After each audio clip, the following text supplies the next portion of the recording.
এক রাজা ছিল এবং তার 3টে মেয়ে ছিল। সে তার 3 মেয়েকে প্রচুর ভালোবাসতো, কিন্তু তার মনে প্রশ্ন ওঠে যে আমি যেরকম আমার মেয়েগুলোকে খুব ভালোবাসি, তারাও কি আমাকে এইভাবেই ভালোবাসে? এই বলে মেয়েদেরকে একবার উনি প্রশ্ন করেন যে তোমরা 3 জন আমাকে কতটা ভালোবাসো?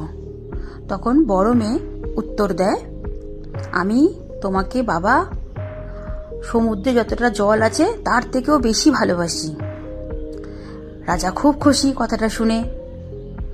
মেজ মেয়ে উত্তর দেয়, বাবা আমি তোমাকে আমার প্রাণের চেয়েও বেশি ভালোবাসি।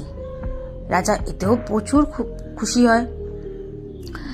ছোট মেয়েকে যখন জিজ্ঞাসা করে যে তুমি আমাকে কতটা ভালোবাসো, তখন ছোট মেয়ে বলে, বাবা তোমাকে আমি নুনের মতন ভালোবাসি।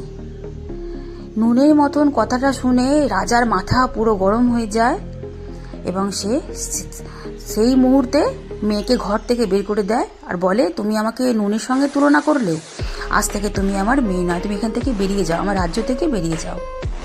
মেয়ে কষ্টে দুঃখে সে রাজ্য ছেড়ে চলে যায়। রাস্তায় যেতে যেতে এদিক ওদিক ঘুরতে ঘুরতে একটা ছেলের সাথে দেখা হয়। সেই ছেলেটা এক রাজ্যের রাজকুমার, আর মেয়েটা এত সুন্দর দেখতে রাজকুমারের খুবই পছন্দ হয়। রাজকুমার মেয়েটাকে বলে, আমি তোমাকে বিয়ে করব। মেয়েটা কিন্তু তার নিজের পরিচয় দেয়নি কি সে কোনো একটা রাজার মেয়ে।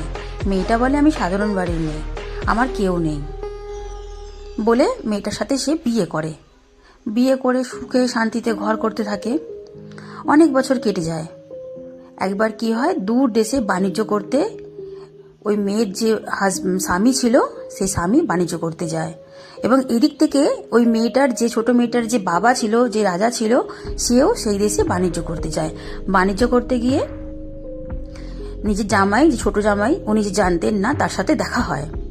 দেখা হওয়াতে ব্যবসা করছে, বাণিজ্য করতে করতে করতে ওর সাথে পরিচয় হয়, খুব ভালো লাগে ব্যবহার। তো যে রাজকুমার যে ছিল সে কি করেছে, রাজামশাইকে নিজের বাড়িতে খাওয়াতে নিমন্ত্রণ করে, কে রাজামশাই আপনি আমার বাড়িতে কালকে খেতে আসবেন, আপনার জন্য আমি ভালো মন্দ রান্না করব। রাজামশাই খুব খুশি ছেলেটার ব্যবহারতে। যায় পরের দিনে রাজামশাই তার বাড়িতে খাওয়া খেতে গিয়ে খেতে বসেছে। তখন কি হয়, প্রত্যেকটা খাবারে নুন নেই, যে খাবারই খাচ্ছে তার মধ্যে নুন নেই। তখন রাজামশাই বলছেন কে এ কিরকম আপনাদের ব্যবহার, আমাকে খাবার খেতে দিয়েছেন আপনারা, কিন্তু কোনো খাবারে নুন নেই, নুন ছাড়া তো খাবারে স্বাদই আসে না।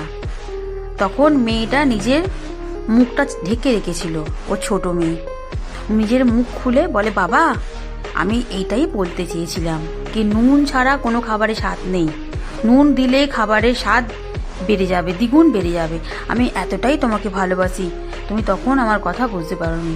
তখন রাজা নিজের ভুল বুঝতে পারে এবং মেয়েকে বুকে জড়িয়ে ধরে, মা রাজ্যে ফিরে চল, জামাইকে মেয়েকে রাজ্যে ফিরে নিয়ে গিয়ে ধুমধাম একটা উৎসব করে।